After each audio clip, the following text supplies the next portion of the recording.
Acabamos de saber de um acidente, parece que é uma moto com ônibus, tem uma vítima inconsciente no local. Nós estamos acompanhando o serviço de resgate do SAMU para saber o que aconteceu. Os repórteres Thaís Itaque e Thiago Joque estão em Campo Grande, a capital com o trânsito mais violento do Brasil.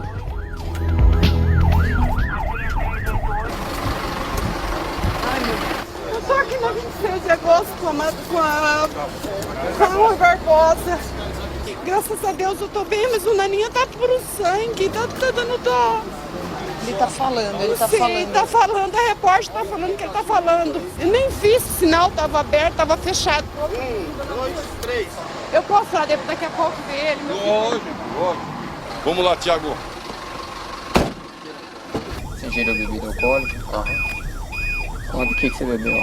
Acho que eu tomei umas 5 cervejas só. Você não viu ônibus ou escorregou? O que foi? Escorreguei.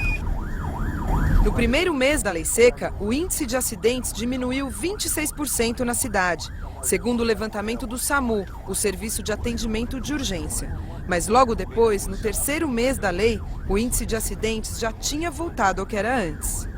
Você está lotado aqui. Todas as macas da sala de emergência do hospital estão ocupadas. Você pode reparar que são sinais de violência e de trauma, né? Esse paciente, aquele ali. Quantos aqui são casos de acidentes? A maioria deles são pacientes vítimas de acidente de trânsito, ou motocicleta ou veículo automotor, todos. E a maioria, infelizmente, vítimas do álcool. Nossa vítima, que nós fizemos o resgate agora. O motoqueiro ficou ferido no rosto e sofreu uma forte batida na cabeça. Há um ano, acompanhamos o resgate de um acidente trágico em Campo Grande. É um cenário grave. Lamentavelmente, o motociclista realmente está em óbito. E a moça Já foi confirmado? Já está por causa da forma como coloca. Uma mulher dirigia a moto com a filha na garupa. Elas foram atingidas por um carro que veio na contramão. A mãe morreu na hora. Tem muita gente que viu, tinha muita bebida no carro também. O teste comprovou que Evandro Félix estava embriagado. Nossa reportagem segue para saber como o motorista Evandro foi punido e como a família se recupera da perda de Adriana, que deixou marido e 3 filhos. Dá licença. Não vai perguntar se eu bebo de risco assim? A repórter Gabriela Lian está em São Paulo. Tô tomando uma cachaçinha. Nossa equipe registra o comportamento dos motoristas nos bares da cidade. Se vier falar de beber de lixo, eu não falo. Eu sei que tem a lei seca, mas a gente vai tentar fazer um caminho alternativo para ver se a gente não pega a lei seca. Cada um aprendeu a dar o seu jeitinho, um ano depois da lei seca. Se a blitz parar, faz que o carro quebrou. Você para, liga o pisco e fala, pô, o carro quebrou. Tem medo de ser parado na blitz? Tenho medo, mas conto com a sorte. Eu sou amiga da vez, tô bebendo água hoje. Você já tomou outras coisas hoje? Não, só água. Pergunta pro Sérgio. Há exatamente um ano, Gabriela circulou pela mesma região de São Paulo. Os taxistas estão rindo à toa. Você tá ganhando bem agora por causa da nova lei? Razoável. Deu uma aumentada mais ou menos uns 50%, só mais. E os manobristas preocupados. Aí tá faltando trabalho pra você.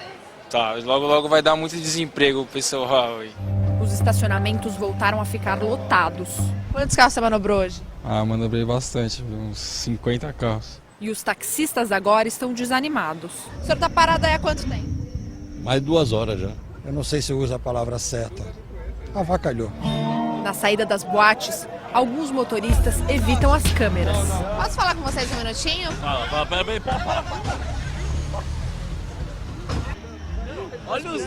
Olha os olhos desse camarada. Ele é o motorista da rodada. Você acha que ele tem capacidade de dirigir desse jeito? Olha aí o motorista escondido. Eu sinceramente não vejo fiscalização até chegar na minha casa. Eu acho que foi uma onda de momento para agradar uns e outros. Passou a modinha, deixou de ser modinha, acabou. A maioria dos motoristas entrevistados não teme a fiscalização, mas a Secretaria de Segurança Pública afirma que ela aumentou. De junho a dezembro do ano passado, a polícia fez 15.200 testes com bafômetros na capital paulista. No primeiro semestre deste ano, foram 15.800 testes.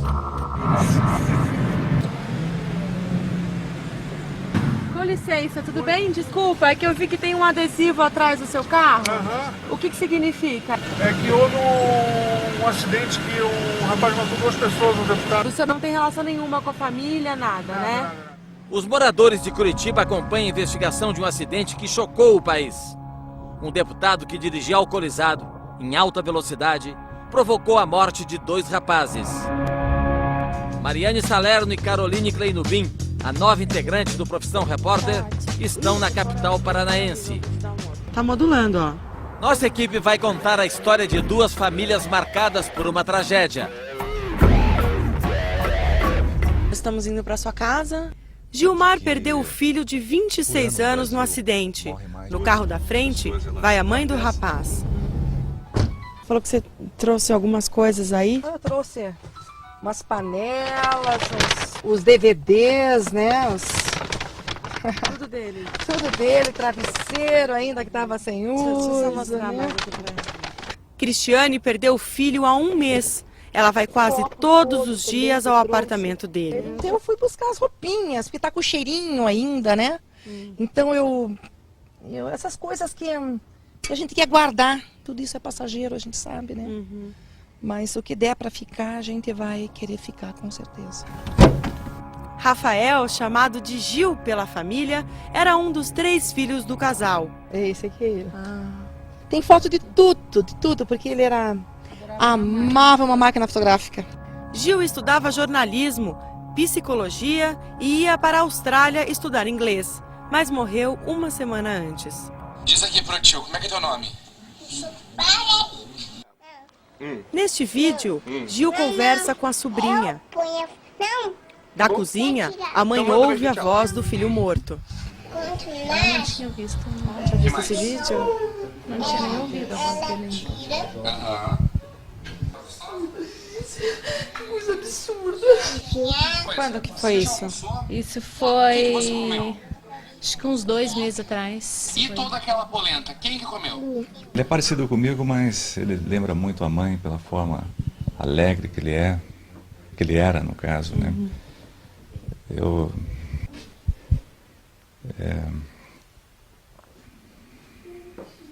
Só um instantinho, claro, fiquei lógico, um pouco emocionado. não, desculpa. Procuramos a família do ex-deputado para tentar uma entrevista com ele. Este número está programado para não receber ligações. Esta é a caixa postal número 42. Boa tarde, por favor. A mensagem é para o senhor Fernando Ribas Carli. Gostaria de falar muito com o senhor. Da nossa intenção, uma reportagem que nós estamos fazendo sobre o episódio que envolveu o seu filho.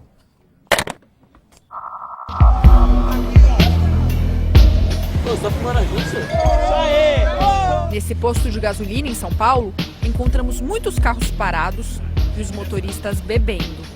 Tem uma viatura da polícia ali atrás. Vocês foram abordados em algum momento? Não. Por essa viatura, nem hoje ainda não. O amigo hoje está escalado para somente dirigir. Ele tá bebendo também? Não bebe. Não tá bebendo. O que ele faz? Tá bebendo refrigerante, essas coisas. Bebendo álcool não. Ele tá ali exatamente agora tomando a mesma garrafinha que vocês. É a mesma? Não é outra. Ele se virou, mas que safado. Vocês tomaram quantas cervejas? Aqui 4, 2 cada uma. E antes? Antes a gente tava no churrasco casa de um amigo, já tomamos algumas latas já. João vai continuar bebendo em outro bar e sai dirigindo do posto. Ele se arrisca. Uau. Caramba! E provoca. Estamos andando bastante, tá vendo alguma blitz?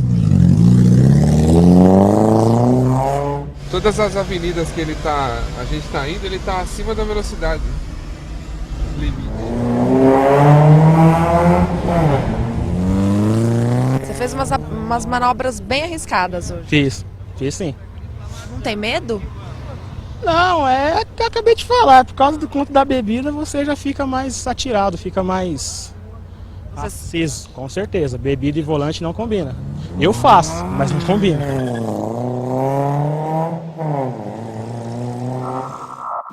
Depois desse ano, onde você ficou com dor no corpo? Na perna só. Aqui foi a cirurgia, quebrou o fêmur. Michele estava com a mãe na garupa da moto.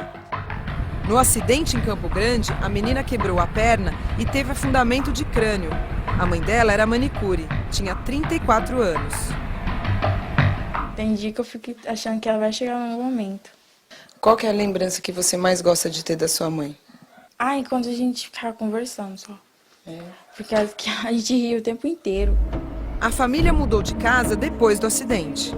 Após o acidente, ela não quis retornar para casa porque tudo lembrava a mãe, entendeu?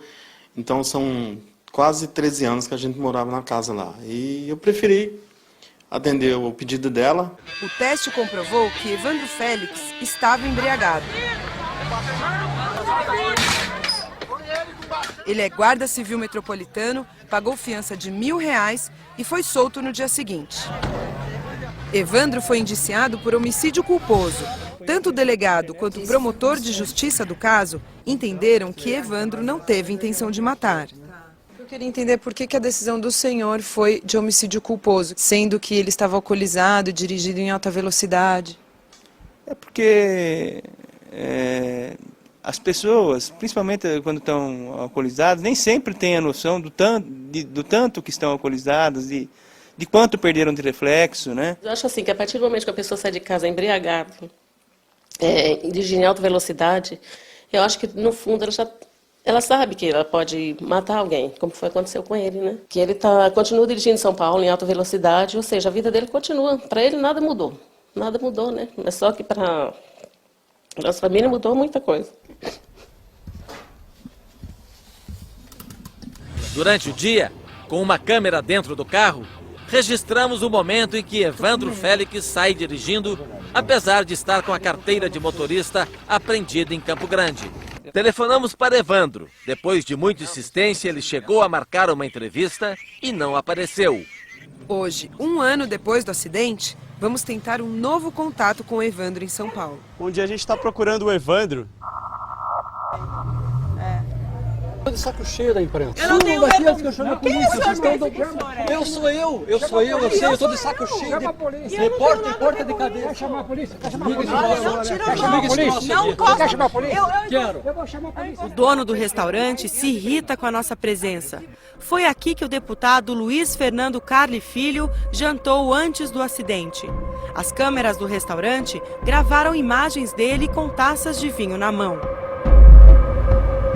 O deputado dirigia com a carteira suspensa. Ele tem 24 multas por excesso de velocidade, 5 delas na rua do acidente. Você quer mostrar ali, Wellington, as câmeras do posto, tá vendo? Foi essa câmera que mostrou. O carro deles passa em frente ao posto e freia ao se aproximar do cruzamento. Quando avança, é atingido pelo carro do deputado, que vinha na outra rua. O carro do deputado, em pé de velocidade, capaz de fazer o seu possante e pesado veículo decolar do chão na altura do cruzamento e, literalmente voando, colide e arrebenta o veículo Honda Fit, conduzindo baixa e normal velocidade. Com o inquérito na mão, conseguimos entender como foi o acidente. Então eles colidiram aqui, bem próximo à faixa de pedestres. Olha ali. Olha a marca ali, dá pra ver? Dá pra ver. Então, cuidado, Wellington, sai da rua. Com esse desnível da pista, o carro do deputado, ele decolou, pegou o outro carro por cima e bateu numa placa aqui nessa rua sem saída. Agora, olha a distância, não dá nem pra ver a pista onde foi a colisão. Alguém escreveu isso aqui, ó. É um pássaro? É um avião? Não, é mais um político sem noção. O acidente foi no dia 7 de maio. Um mês depois, o delegado ainda não interrogou o deputado e nem tem informações sobre o estado de saúde dele. O senhor diz que formalmente o senhor não recebeu informação nenhuma sobre o estado de saúde dele. Formalmente não. Como é que o senhor sabia que ele não podia prestar depoimento? Você quer gravar a informação, que fica difícil. Fica difícil a gente explicar algumas coisas, né? A partir do momento que as informações também não são trazidas de maneira formal para a gente. Quem deveria trazer formalmente essa informação? O hospital ou os médicos, sim? Eu não sei.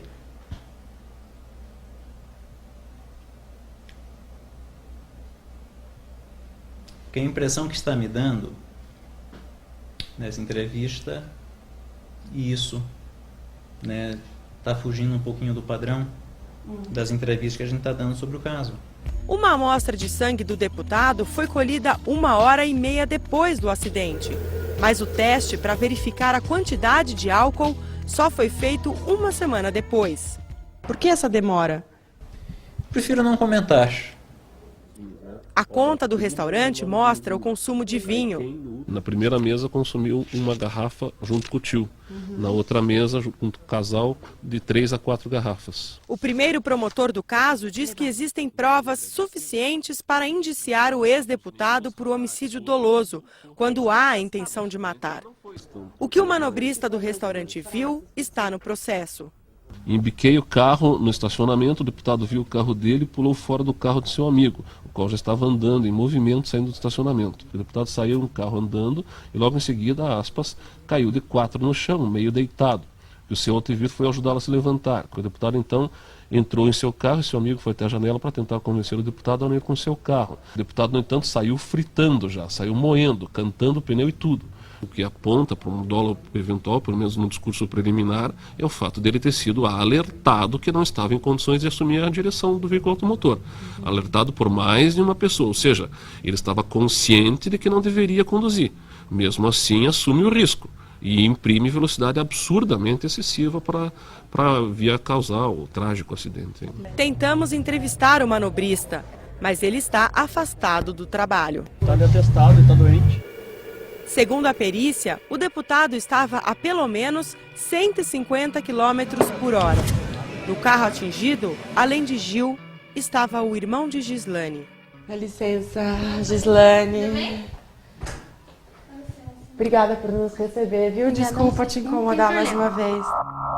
O ex-deputado Luiz Fernando Carli Filho saiu de Curitiba para ser operado nesse hospital, em São Paulo. As fraturas de face impediam a respiração, impediam a alimentação oral e veio no estado de regular para mal. Doutor, você disse que a cirurgia durou 13 horas. Ele ficou muito diferente do que era? Ficou alguma Não, acho que ele marca? ficou ótimo. Não, marca com certeza, alguma cicatriz pequena vai ficar, mas eu ouvi numa foto qualquer de jornal, ele é exatamente a mesma pessoa. Depois de 27 dias, o ex-deputado Carli Filho saiu daqui do hospital discretamente no dia 6 de junho. A alta dele só foi divulgada 2 dias depois. Apesar da insistência, o deputado não quis gravar entrevista, mas nos enviou 2 fotos mais recentes, tiradas há uma semana.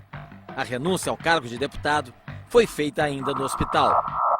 Está vendo que você já está com a camiseta do seu irmão? Corri colocar. A irmã de Murilo nos recebe em sua casa, em Campo Largo, região metropolitana de Curitiba. Murilo tinha 20 anos e morava em outra casa com a mãe. Ela nem voltou para casa e não quer nem voltar. Desde o acidente? Não. Desde que aconteceu. Ela ficou, acho que uma semana e meia aqui comigo e agora ela tá numa tia minha. Murilo era o passageiro no carro de Gil e também morreu no acidente provocado pelo deputado. O dia do acidente era o dia do aniversário dela? Aniversário dela. E no domingo era dia das mães, né? Ela se emociona ao lembrar da infância com o único irmão. E eu lembro que não foi nenhuma nem 2 vezes que eu trancava ele para fora de casa. Para ele não entrar, para não sujar a casa. E daí eu me arrependo de não ter pedido perdão enquanto ele estava vivo. Aí esses dias eu falei com a mãe e ela falou, não se preocupe porque eu falei pra ele que você queria pedir perdão e ele te perdoou. Mas eu tenho isso dentro de mim ainda que eu não consegui dizer pra ele quanto que eu amava. No próximo bloco, motorista bêbado na hora do almoço em Campo Grande. E também, nossa equipe procura Evandro, o homem que saiu para comprar mais bebida e matou uma mulher no trânsito. Evandro. Meu nome é Thiago Joca, eu sou do Profissão Repórter. A gente está procurando o Evandro, você tem alguma relação com ele? Não? Essa é a irmã dele? Isso. A gente está retomando uma história que no ano passado a gente cobriu sobre o acidente, né? Falou com alguns familiares, queria saber dele, saber se ele queria conversar com a gente. Você não tem o endereço dele, por acaso? Nem um telefone de contato. Tá. Eu vou deixar um contato com você, porque a gente queria ouvir o lado dele, saber como está o processo, a gente continua acompanhando essa história. E se ele puder entrar em contato, a gente marca uma entrevista com ele, tá? 20 minutos depois... Chamada a cobrar. Para aceitá-la, por favor, da linha após a identificação. Alô? Tiago? Isso, Evandro? Isso. Tudo bom? Como vai? Tamo vivo, grande. O que tá acontecendo? Que vocês estão fora da minha casa aí de novo? A gente queria saber de você, que você contasse como está o processo, que você desse uma palavra com a gente, assim, desse a chance a você de também dizer o seu lado da história, entendeu? Não, isso aí, ó. Eu fui, bem dizer, como é que se diz? Instruído pelo meu advogado que não adiantaria eu estar dando reportagem. Tá falando qualquer coisa, tanto a meu favor como contra. Você sabe em que pé está o processo? Você foi notificado, não? Prefiro não comentar sobre isso. Evandro ainda não foi ouvido no processo que corre na justiça.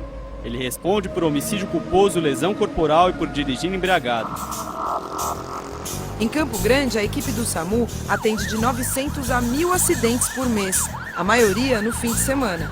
Mas numa quinta-feira, na hora do almoço, o socorrista também tem trabalho. Parece que tem um motorista embriagado que foi o causador do acidente. São 11h50 da manhã. Ah, foi aqui, ó.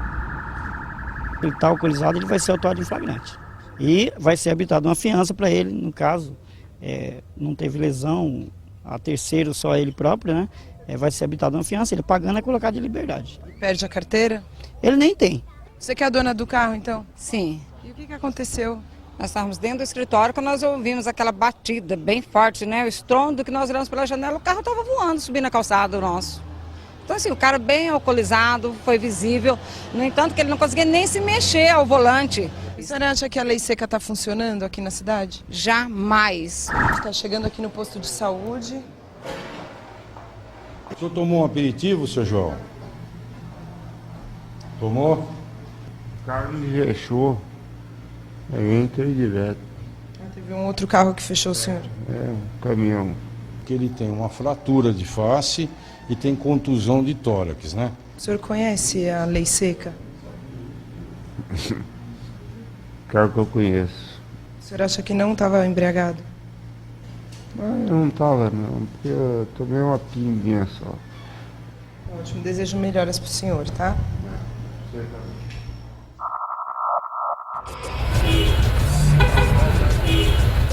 Você acha que os cariocas têm medo aí da blitz que fica aqui na porta frente? Tem.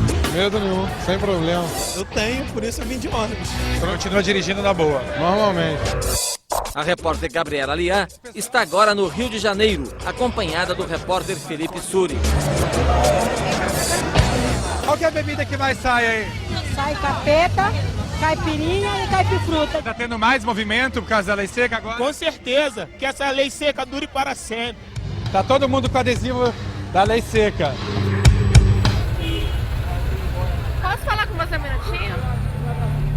Aqui a blitz da lei seca, um balão grande, vários carros, mas o movimento por aqui não é muito grande. Até porque tem uma opção de sair logo lá daquele lado. Ó, mais um lá, ó. A blitz está daquele lado e ele está virando para o lado contrário. No Rio, a fiscalização está logo na saída da Lapa, mas vimos poucos carros sendo parados. E agora vocês fizeram quantos testes hoje? Aproximadamente uns 50. Na cidade do Rio de Janeiro são 3 equipes fazendo na cidade inteira. Hoje a gente está aqui, mas está em outro lugar. Fizeram de táxi? Pode ser sincero. Não, sério, porra. Cara, meu carro ficou na garagem por causa disso. Então a gente prefere hoje voltar de táxi do que colocar em risco a habilitação e o bolso. No fim da noite, os amigos querem provar que não estavam mentindo. Você meio que deu uma duvidada que a gente ia embora de táxi. Então eu vim aqui pra você ver que a gente vai embora, vai pegar o táxi aqui na frente. é o teu trabalho e cabe a gente também mostrar e conscientizar a galera que a gente vai de táxi mesmo. A gente deve ter tomado mais 8, 9 cervejas. Uma já vale para lei seca, então de boa, a gente vai embora de táxi. Bom retorno para vocês. Para saber mais sobre os bastidores das nossas reportagens, acesse o nosso site g1.com.br/profissão repórter. Até o próximo programa.